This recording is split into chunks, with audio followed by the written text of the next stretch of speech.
പിതാവിൻ്റെയും പുത്രൻ്റെയും പരിശുദ്ധാത്മാവിൻ്റെയും നാമത്തിൽ ആമേൻ. ഈശോ മിശിഹായിക്ക് സ്തുതിയായിരിക്കട്ടെ. യേശുവിൽ സ്നേഹം നിറഞ്ഞ സഹോദരങ്ങളെ എല്ലാവരെയും കർത്താവ് ഈശോ മിശിഹായുടെ നാമത്തിൽ ദൈവവചന ധ്യാനത്തിലേക്ക് സ്വാഗതം ചെയ്യുന്നു. നമ്മുടെ കർത്താവ് ഈശോ മിശിഹ എല്ലാവരെയും സ്വർഗം തുറന്ന് അനുഗ്രഹിക്കട്ടെ എന്ന് പ്രാർത്ഥിക്കുന്നു. പ്രിയ സഹോദരങ്ങളെ, നമുക്ക് കർത്താവിൻ്റെ തിരുവചനം നമുക്ക് ധ്യാനിക്കാം. കർത്താവിൻ്റെ തിരുവചനം നമുക്ക് ധ്യാനിക്കുമ്പോൾ റോമാക്കാർക്കെഴുതിയ ലേഖനത്തിൽ പരിശുദ്ധാത്മാവ് പറയുന്ന ഒരു കാര്യമാണ്, ദൈവത്തിൻ്റെ സ്നേഹത്തിൽ നിന്നും ആരെന്നെ വേർപെടുത്തുമെന്ന്. അതോടൊപ്പം തന്നെ പറയുകയാണ്, ഈ പ്രപഞ്ചം മുഴുവൻ നമുക്കെതിരെ നിന്നാലും എൻ്റെ ശരീരത്തിലെ ഓരോ അവയവങ്ങളും എൻ്റെ എതിരാളികൾ വെട്ടിയെടുത്താലും ദൈവത്തിൻ്റെ സ്നേഹത്തിൽ നിന്നും എന്നെ മാറ്റിക്കളയുവാൻ ഒരു എതിരാളികൾക്കും സാധിക്കുകയില്ല എന്നതും വലിയൊരു സത്യമാണ്. അത് ദൈവസ്നേഹ അനുഭവത്തിൽ നിറയുന്ന ഒരു വ്യക്തികൾക്ക് മാത്രമേ ഇത് അനുഭവിക്കുവാൻ പറ്റുകയുള്ളൂ. അതത്രയ്ക്കും ആഴമേറിയതാണ്. അതിൻ്റെ വ്യാപ്തി കണ്ടെത്തുവാൻ ആർക്കും സാധ്യമല്ല. അതുകൊണ്ടാണ് വിശുദ്ധ പൗലോസ്ലീഹ എഫേസ്യർക്ക് എഴുതിയ ലേഖനത്തിൽ 3-ാം അധ്യായത്തിൻ്റെ 18-ാമത്തെ തിരുവചനത്തിൽ 17-18 തിരുവചനം വായിക്കുമ്പോൾ നമുക്ക് കാണുവാൻ സാധിക്കും, ക്രിസ്തുവിൻ്റെ സ്നേഹത്തിൻ്റെ നീളവും വീതിയും ഉയരവും ആഴവും ഗ്രഹിക്കുവാൻ നിങ്ങൾക്ക് ശക്തി ലഭിക്കട്ടെ എന്നാണ്.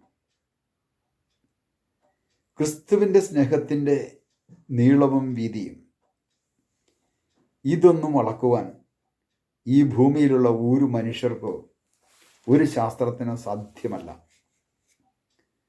ദൈവത്തിൻ്റെ സ്നേഹത്തിൻ്റെ പ്രത്യേകത അതാണ്. എഫെസ്യർക്ക് ലേഖനം എഴുതുമ്പോൾ ഈ മേഖല അങ്ങനെ തന്നെയാണ് പറയുന്നത്. 3-ാം അധ്യായത്തിൻ്റെ 14 മുതലുള്ള തിരുവചനം വായിക്കുമ്പോൾ വളരെ വ്യക്തമായിട്ട് ദൈവത്തിൻ്റെ പരിശുദ്ധാത്മാവ് ഈ ദൈവസ്നേഹാനുഭവത്തെക്കുറിച്ച് തന്നെയാണ് അവിടെ പറയുന്നത്.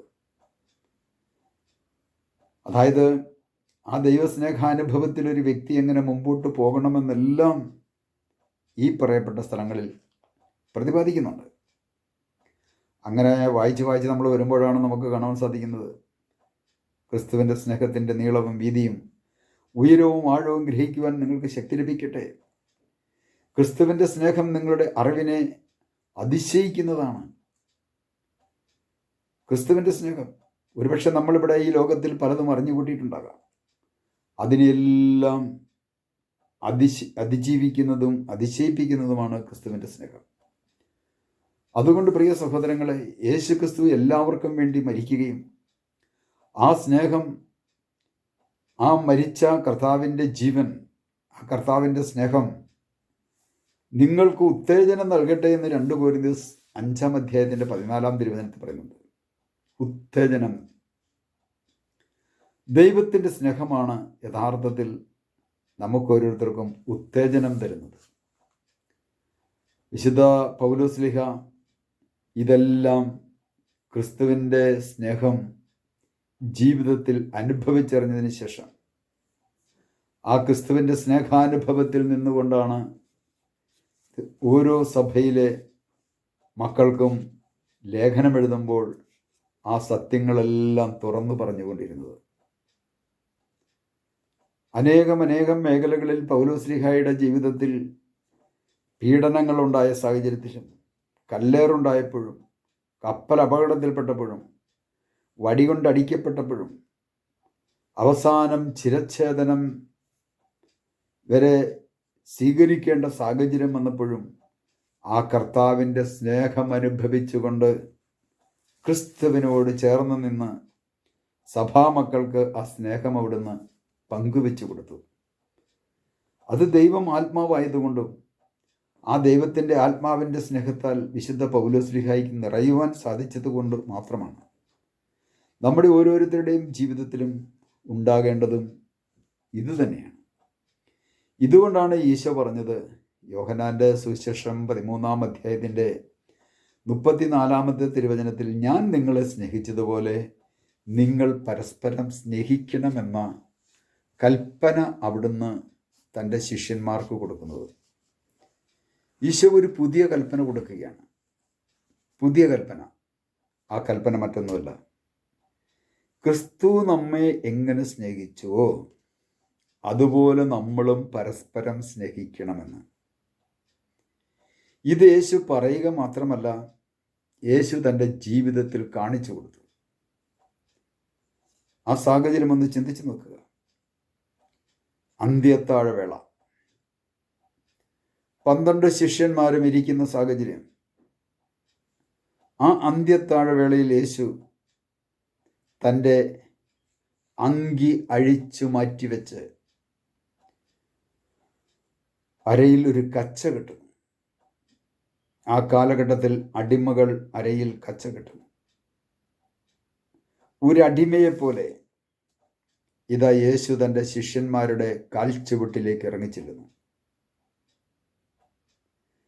യേശു ഇരുന്ന ആ സിംഹാസനത്തിൽ നിന്നും യേശു തൻ്റെ ശിഷ്യന്മാരുടെ കാൽച്ചുവട്ടിലേക്ക് ഇറങ്ങിച്ചെല്ലുന്നു. ഇന്ന് നമ്മുടെ വ്യക്തി ജീവിതത്തിലും സമൂഹത്തിലും ഓരോരുത്തരും ഇരിക്കുന്നത് ഓരോ സിംഹാസനത്തിലാണ്. ഒന്നെങ്കിൽ ലീഡറായിട്ടായിരിക്കാം, അല്ലെ കോർഡിനേറ്ററായിട്ടായിരിക്കാം, അതല്ലെങ്കിൽ അതിൻ്റെ ഉന്നതനായ വ്യക്തിയാകാം, അതല്ല എങ്കിൽ അവിടുത്തെ ഇതിൻ്റെ ഏറ്റവും വലിയ മഹാരാജാവായിട്ടായിരിക്കാം. ആ ഇരിക്കുന്ന പീഠത്തിൽ നിന്നും ഇതാ ശിഷ്യന്മാരുടെ കാൽച്ചുവട്ടിലേക്ക് ഈശോ ഇറങ്ങിച്ചെല്ലുന്നു. ചരിത്രത്തിൽ ആദ്യമായി ഗുരു ശിഷ്യന്മാരുടെ കാൽച്ചുവട്ടിലേക്ക് ഇറങ്ങിച്ചെല്ലുന്നു.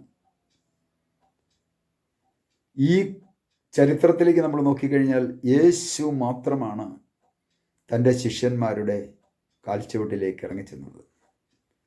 നമുക്കൊരു നിമിഷം ഈശോയോട് പ്രാർത്ഥിക്കാം. കർത്താവായ ഈശോയെ, അവിടുന്ന് തൻ്റെ സിംഹാസനത്തിൽ നിന്നും ആ സ്വർഗീയ അനുഭവത്തിൽ നിന്നും മനുഷ്യൻ്റെ രൂപം ധരിച്ച് താൻ തിരഞ്ഞെടുത്ത മനുഷ്യർ തന്നെയാകുന്ന പാപികളിൽ ഒന്നാമന്മാരായിരിക്കുന്ന തൻ്റെ ശിഷ്യന്മാരുടെ കാൽച്ചുവട്ടിലേക്ക് അവിടുന്ന് ഇറങ്ങി വന്നതുപോലെ അവിടുത്തെ സ്നേഹം അനുഭവിക്കുകയും സ്വീകരിക്കുകയും ചെയ്യുന്ന ഞങ്ങൾ ഓരോരുത്തരും മറ്റുള്ളവരുടെ മുമ്പിലേക്ക് ഇറങ്ങിച്ചെല്ലുവാൻ, ഒന്ന് താഴ്ന്നു കൊടുക്കുവാൻ അങ്ങയുടെ ആത്മാവിനെ ഞങ്ങളിലേക്ക് അയച്ച് അഭിഷേകം ചെയ്യണമേ. പിതാവിൻ്റെയും പുത്രൻ്റെയും പരിശുദ്ധാത്മാവിൻ്റെയും നാമത്തിൽ ആമേൻ.